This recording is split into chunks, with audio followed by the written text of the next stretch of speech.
Shalom and welcome to Jerusalem Studio. Recep Tayyip Erdogan's second-round presidential election victory was neither a surprise nor a landslide. He was widely expected to win, yet almost half of the Turkish electorate showed its displeasure by voting for the opposition. Erdogan now has a renewed popular mandate, but he must navigate carefully the stormy seas of inflation and international relations. What courses is he going to chart for Türkiye when he starts a term which may mark more than a quarter century in power for him?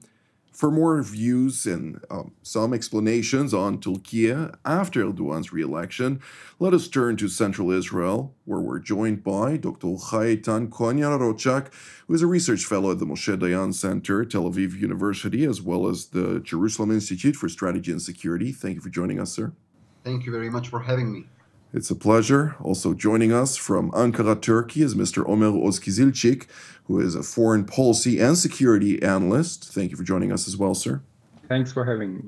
Indeed, and as ever, our TV7 editor-at-large and host of Watchmen Talk, Powers in Play, and so much more, Mr. Amir Oren. Amir, give us a broader understanding of the current framework in which we're going to delve into this topic of interest. So the Turkish voters have made their choice and have voiced their preference, and they will have to live with the consequences. Obviously, there are domestic issues because Erdogan's first priority and responsibility is to take care of his people, of the very populous country, an important country straddling Asia and Europe. But we here, as well as other observers abroad, are also, or perhaps even more interested in what is going to happen in the national security and foreign policy domains. So now that Erdogan is in power, he doesn't have to be as militant as he was during the campaign. Actually, two campaigns, before the first round and then the next 2 weeks ahead of the second round. He can be more moderate vis-a-vis the migrants in Turkey. He will not be more moderate, obviously, against the Kurdish terror organization PKK, but he may have some, we will hear from our experts, have some agreement or modus vivendi with the Syrians or perhaps the Russians in Syria. He will be more forthcoming towards NATO's Sweden accession. And the most intriguing question for us here is whether his rapprochement towards Israel, which started almost 2 years ago when the Bennett-Lapid government took power, but is still going on as we speak under Netanyahu, whether we will see it going up to another level. I think just a couple of weeks ago when the Deputy Foreign Minister of Azerbaijan visited Israel and partook in the Herzliya conference of the Institute for Policy and Strategy at Reichman University, he highlighted, of course, being the Deputy Foreign Minister of Türkiye's closest ally, that Erdogan, in his perspective, is a thinker. He's a strategic thinker that understands long-term strategy. Also, when we're talking about Israel, this is something that he understands the added value for Turkey for this relation. Nevertheless, when we're initially talking about this election, it does seem that there is a lot of resentment towards the Turkish leader, who has been in power for quite some time now, with entire generations, of course, not knowing any other leader except for Erdogan. Dr. Cohen Yanarocak, when I look at his wording utilized after the victory, of course, the election victory, he used, at least from the translation I received from Turkey, words of trying to put aside all the debates and conflicts regarding the election and unite around our national goals and dreams. What are those national goals and dreams right now? Well, first of all, I just want to mention that I a little disagree with you that he tried to unite the society. In the very first lines of his speech, he already emphasized that his party is free from the LGBTQ community, and he also, in a very derogatory manner, tagged other political parties of being affiliated with the with the LGBTQ community, and I think this is very unacceptable if you would like to embrace all of your people after such a fragmented and polarizing campaign. So I do not think that it is serving to the interests for rallying your people around the flag after such a campaign. So the Erdogan administration launched many different projects, as we all witnessed during the campaign. He many times highlighted the need for a Turkish energy independence, and therefore he said that the Turks found new natural gas resources in the Black Sea. Besides that, we happen to see a new Turkish fighter jets and many other, and also let us not forget this controversial Turkish made in Turkey car named TOGG. So we happen to see like a sort of a rain of projects during this election campaign, but I do not think that the Erdogan's constituency really voted to him because of these projects. I assume that these people are supporting the president like they support a football team. They are very loyal to him, and as a result, I really don't think that these kind of grandiose projects made the difference. I also would like to add another important factor here. Many people in Turkey they refrain from making this point because it may not be heard politically correct. But Mr. Kılıçdaroğlu's religious faith of being Alevi, in my opinion, played here a very crucial role. Because at the end, if you would like to become a victorious party in this election, you have to steal some votes from the other camp. And I sincerely don't think that as an Alevi president, as an Alevi candidate, he can steal votes from central Anatolia's Yozgat province, for instance, or from eastern Anatolia. Of course, many Turks became liberals. They are civilized people in the western side of the countries. They are liberal. Yes, they do vote.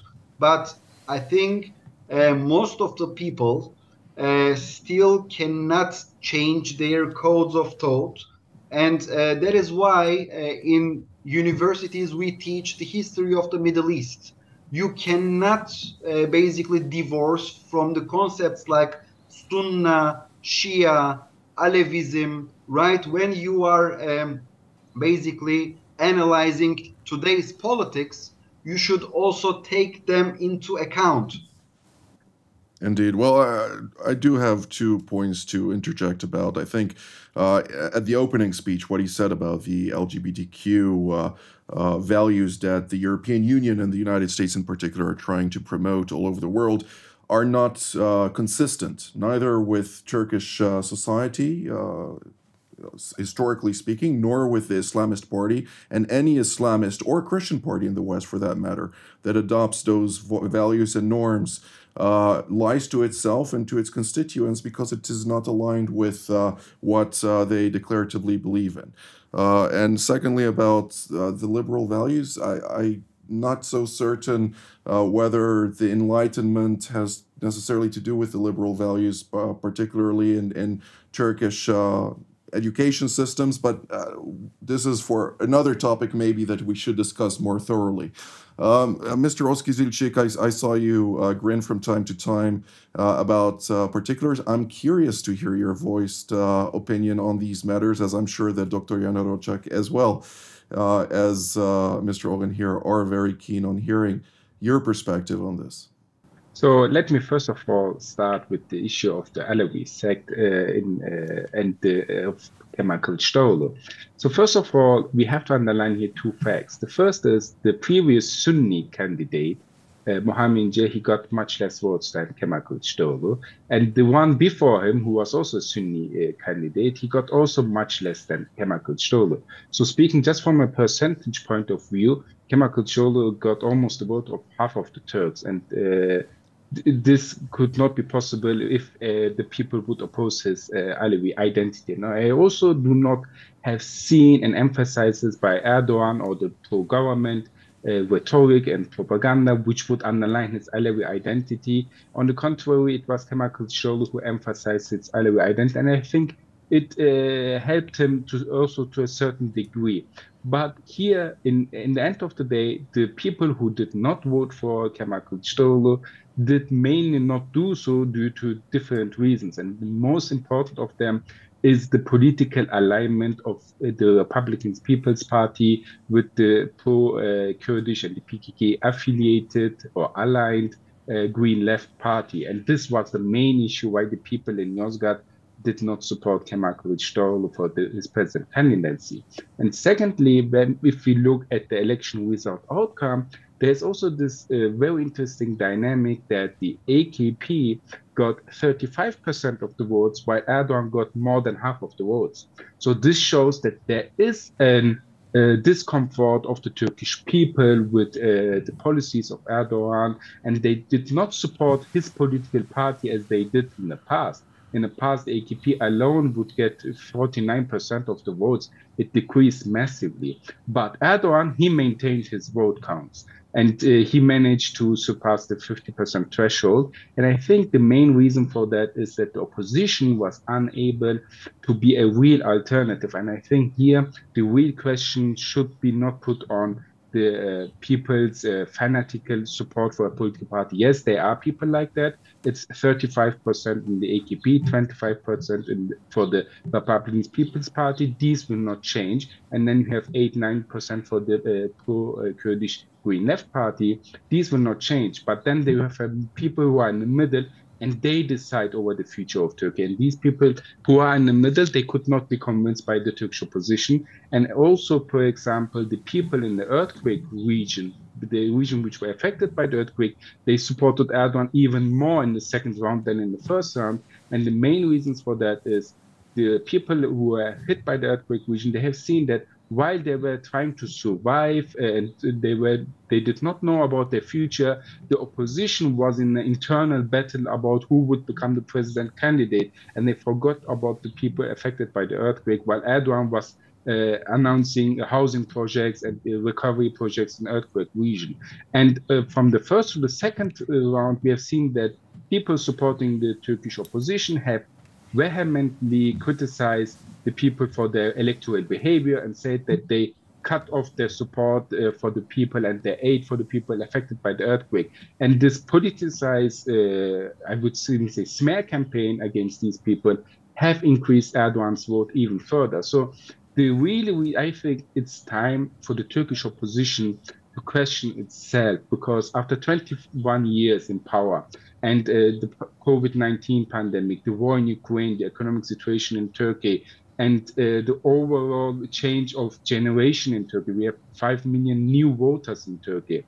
If the opposition is not able of winning elections, then I think the main issue is the Turkish opposition. The Turkish opposition had two other candidates, namely Ekrem İmamoğlu and Mansur Yavaş, who would have performed likely better than Kemal Kılıçdaroğlu, but it was the Turkish opposition who did not make them the candidate. And so therefore, the election result in Turkey is the making of the Turkish opposition and their mistakes and their failures. And if you allow me, let me come also towards the position of reconciliation with Erdogan and very his briefly, please. Speech. Erdogan, let me just say one sentence here. He already started his political campaign for the municipal elections next year. So he was campaigning on the balcony speech already. Very interesting indeed. And of course, we would like to hear also Dr. Yanarocak's response to that. But just 2 points. Please.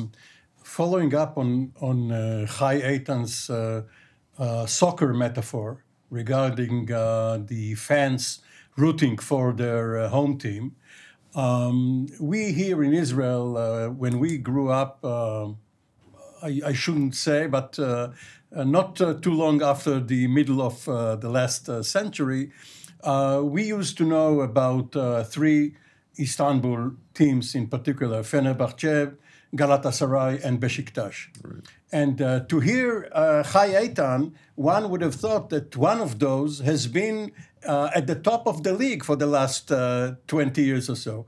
But the last time I looked, which is when you three were talking, Fenerbahce was only second spot, Beşiktaş 6th, and Galatasaray 13, middle of the table. So there are possibilities for new forces, new teams, of course, with some foreign players, like we had Chaim Revivo at Fenerbahce.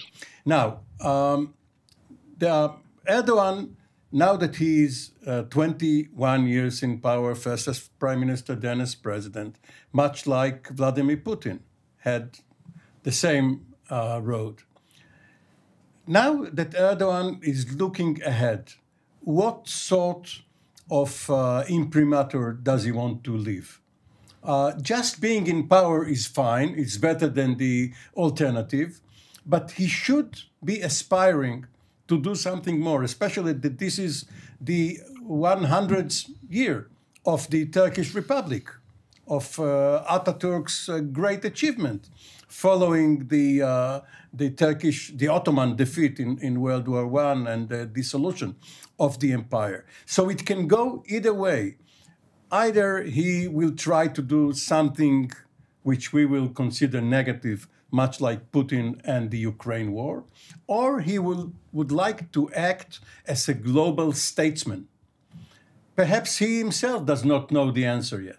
Indeed. Well, we have roughly 10 minutes to deliberate that question, but initially I'd like to hear Dr. Cohen Yanarocak's response, and if you may also then continue into the point, what implications does this victory have on Turkey's foreign policy?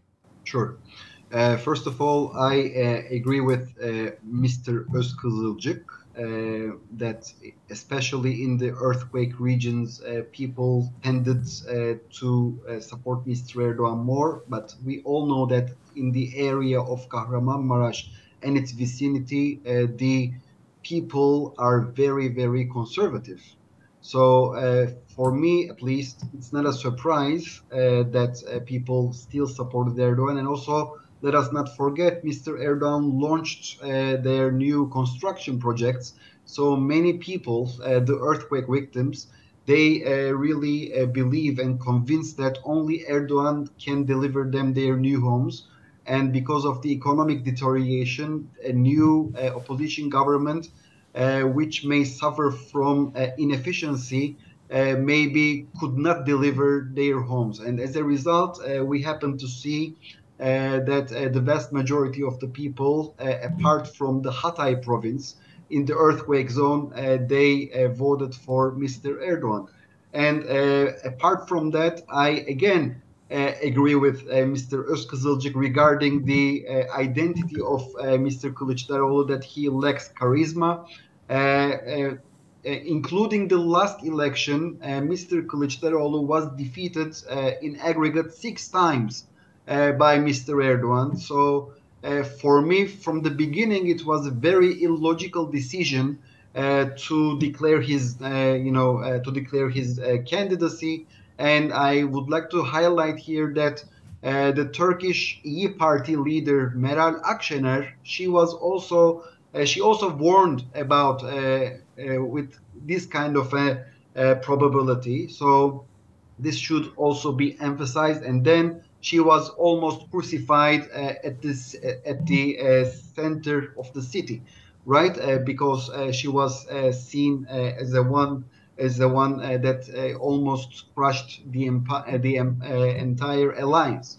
And regarding your question about the international relations and Turkey's foreign relations, First of all, I would like to refer to our bilateral relations with Turkey. I do not think that we will see a drastic change in Turkish government stance vis-a-vis Israel. We already overcame 2 Ramadans. We already overcame numerous tensions in the Temple Mount. And let us not forget, only 2 weeks ago, we had a very serious escalation in the Gaza Strip, and we also overcame that. The Turkish Foreign Ministry only issued a very traditional condemnation against the state of Israel. And Mr. Erdogan, despite the fact that he was at the very top, he was at the very middle of his election campaign, he refrained from criticizing Israel as he did before. So in my opinion, it is saying a lot that we are not going to see a very severe diplomatic crisis in the future. I also would like to make a point here regarding a trilateral relation between Israel, Azerbaijan, and Turkey. Israeli President Herzog this week visited Azerbaijan, and Azerbaijanis just recently inaugurated here their embassy. I also hosted Mr. Rezaev at the Jerusalem Institute for Strategy and Security, and also at the Moshe Dayan Center at Tel Aviv University. He delivered lectures in these 2 institutions, and let me tell you, the sky is the limit. Azerbaijan can act as a platform, as a cement between Israel and Turkey. And let us also put this fact on the table. Israel, Turkey, and Azerbaijan, they are constituting together a very strong party against Iran. Okay, so this is very crucial. Regarding Turkey's relations with the West, Joe Biden recently congratulated Mr. Erdogan, which is a very sharp U-turn for the US president. We remember how during his election campaign, how he made statements against Mr. Erdogan. So I think that it must be very embarrassing for Biden. Regarding Russia, Turkey and Russia, they do proceed to deepen their relationship. We are seeing that the Russians are building the Turkish nuclear reactor in Akkuyu, Mersin. It means that almost a marriage of 50 years was signed here. Turkey's interdependency is growing. Turkey needs to pay its debt to Russia. I'm talking about almost $20 billion of sums of money that Mr. Putin waited until the end of the election so that the first installment could be paid. So in a way, it was a sort of an intervention in the Turkish elections, because if Indeed. Putin insisted in receiving those payments, so the Turkish economy could have deteriorated in a very grave situation. Well, Mr. Ozkizilcik, I'd like to hear your perspective as well. You have roughly 3 minutes tops for your analysis. Okay, let me say that I firstly agree with Mr. Yanarocak that Turkish-Israeli relations will continue to improve, and I agree with him that the sky is the limit here. Especially the war in Nagorno-Karabakh has shown what Turkey and Israel can achieve together. It was the Turkish and Israeli drones who played a significant role in this war. And there is a new development. The Interior Minister recently announced on Turkish state TV that the PKK terror group has relocated its headquarters from northern Iraq, the Kandil Mountains, to northwest Iran, the Kuma Mountains. And that the PKK leadership is located in this region now, that they are in a safe haven in Iran, and that Iran denies their presence there. If this continues, and the Turkish-Iranian relations will deteriorate even further, and we also know that there are much tensions between Iran and Azerbaijan, which will also enhance the Turkish-Israeli relations. And even this, without the Iranian angle, Turkey and Israel have many things in common. I think the Eastern Mediterranean will be a new topic on the agenda, high on the agenda in the coming period.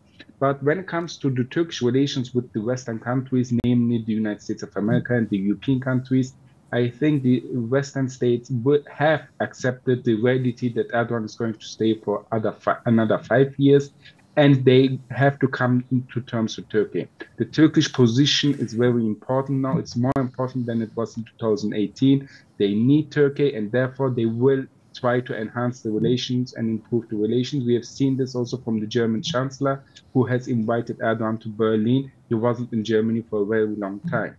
And in terms of Russia, I can here underline that the Turkish-Russian relations will likely continue in a similar path as they are now, but it will depend on the United States of America how much the US is interested in cutting off or limiting this relationship due to the Ukraine war. And the key for this is Syria, and I don't see a political willingness in Washington to answer the Turkish demands in Syria. If the American position changed in Syria, many things are possible for Turkey in terms of changing its attitude towards Russia. If not, Turkey will continue in its complicated relationship with Russia. Indeed. I think one anecdote was very important here, and this may indicate a certain course of collision between Turkey and the Islamic Republic of Iran, and that is the Iranians hosting the PKK, the Communist Workers' Party of the Kurds, who have been fighting Turkey on multiple fronts. To what degree do you see this as not only a big deal, but something that should be focused on in the near future? Yes, this is obviously one issue where Israel can contribute, as it has in the past. Intelligence, even though Israel is aligned with other Kurds, this is an important security cooperation issue. Indeed. Well, we'll delve into this in the near future. I'd like to thank Dr. Cohen Yanarocak, Mr. Ozkizilcik, and Mr. Oren for partaking in today's panel. I'd like to thank all of you at home as well. Until next time, from here in Jerusalem, Shalom.